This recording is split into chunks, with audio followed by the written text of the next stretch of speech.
Okay, the next topic is the nature of dummy variables. इसमें क्या बोल रहे हैं कि जो आपका डिपेंडेंट वेरिएबल है is not only influenced by the quantitative variables. ये सिर्फ ऐसा नहीं है कि सिर्फ क्वांटिटेटिव वेरिएबल्स ही, जो इंडिपेंडेंट क्वांटिटेटिव वेरिएबल्स होते हैं, सिर्फ वही इन्फ्लुएंस करते हैं डिपेंडेंट वेरिएबल्स को। There are few qualitative variables also जो इम्पैक्ट डालते हैं किस पे, आपके डिपेंडेंट वेरिएबल पे।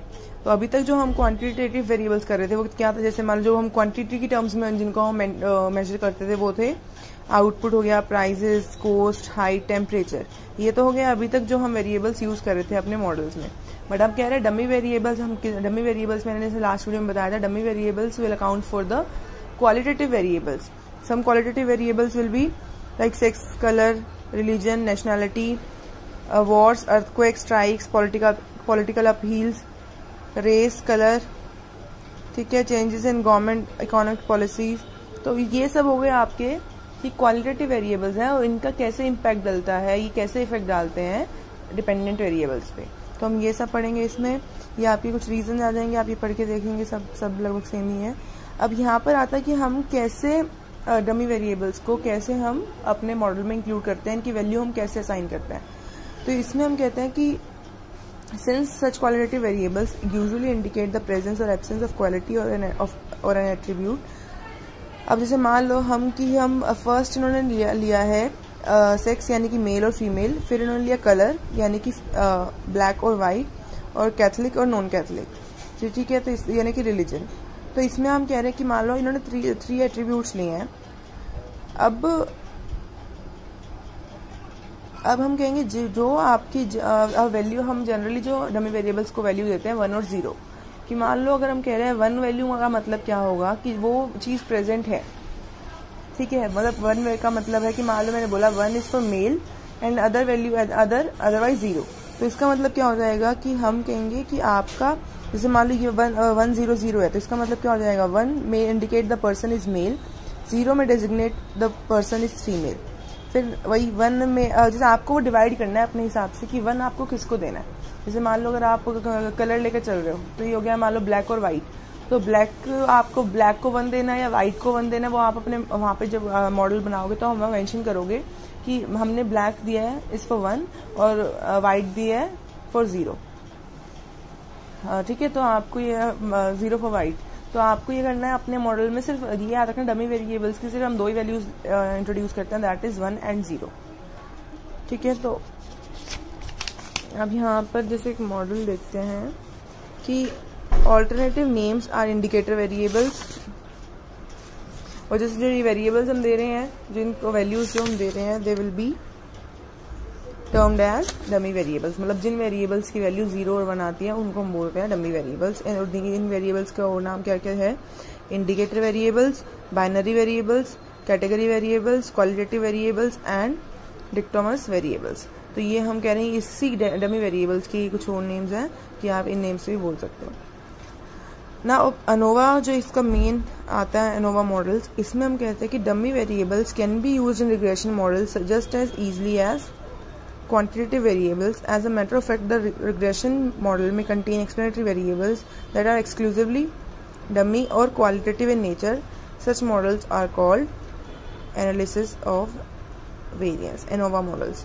मतलब ये कह रहे हैं कि अगर एक रिग्रेशन मॉडल में सिर्फ डमी वेरिएबल है एज अ इंडिपेंडेंट वेरिएबल, मतलब अगर मान लो आपको ये कह रहे हैं कि मॉडल है, अगर इस मॉडल में अगर राइट हैंड साइड मीन्स कि जो आपका जहाँ पर इंडिपेंडेंट वेरिएबल होगा, अगर वहाँ पे सिर्फ डमी वेरिएबल इंक्लूडेड है, मतलब सिर्फ क्वालिटेटिव वेरिएबल इंक्लूडेड है, तब हम बोल यहाँ पर आपका डिपेंडेंट वेरिएबल है, ठीक है। तो मतलब सिर्फ हमने क्वांटिटेटिव फैक्टर्स नहीं लिए, हमने सिर्फ क्वालिटेटिव फैक्टर ले रहे हैं और क्वालिटेटिव फैक्टर के लिए हम डमी वेरिएबल्स लेते हैं।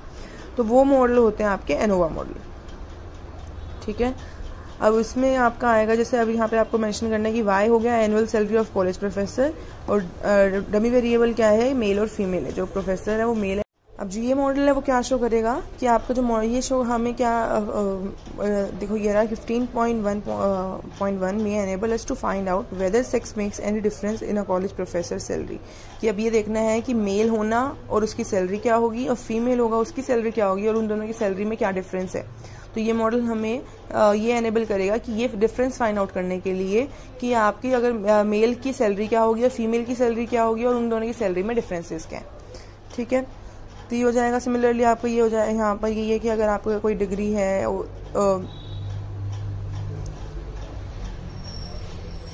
वही है कि आपके सारे आप अदर वेरिएबल्स जो हो गए कि अगर आप उनकी एज, डिग्री अटेंड और year of experience are held constant. जैसे मान लो अब हम सिर्फ मेल फीमेल की बात कर रहे हैं यहाँ पर, हम जो अदर फैक्टर्स है मान लो हम कह रहे हैं कि मेल फीमेल तो है बट उनकी एज में डिफरेंस है, उनके एक्सपीरियंस में डिफरेंस है, ये वाले सारे फैक्टर्स अभी हमने कांस्टेंट मान के सिर्फ हम ये चेक कर रहे हैं कि जो उनका सेक्स है वो makes a difference on their salary, कि उनका मेल या फीमेल होना उनकी सैलरी में कितना डिफरेंसेस लेकर आता है।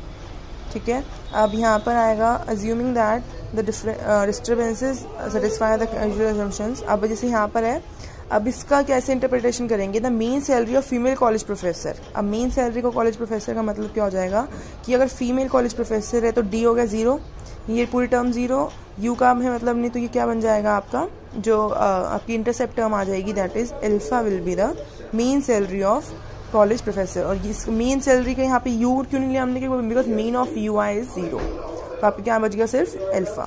Similarly mean salary of male college professor, this will be alpha plus beta, क्योंकि डी क्या हो जाएगा 1। ठीक है, तो ये आपको ऐसे मीन सैलरीज निकालनी है दोनों। अब देखो इसमें कह रहे हैं द इंटरसेप्ट टर्म जो ये अल्फा है वो क्या देते हैं आपको, जो फीमेल कॉलेज प्रोफेसर की सैलरी दिखाते हैं और मीन सैलरी, और जो अल्फा प्लस बीटा है वो दिखा रहा है मेल प्रोफेसर की सैलरी।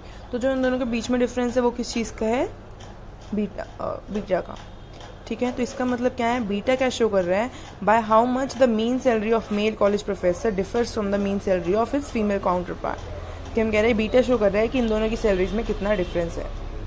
ठीक है, a test of null hypothesis that there is no sex discrimination can be easily made by running regression in the usual manner. कि अगर आप अब इसको अगर आपको हाइपोथेसिस टेस्टिंग करनी है तो कैसे करोगे कि नल हाइपोथेसिस क्या बन जाएगा कि beta is equals to 0। Beta is equals to 0 मतलब दोनों की सैलरी सेम है, मतलब there is no difference between both the salaries.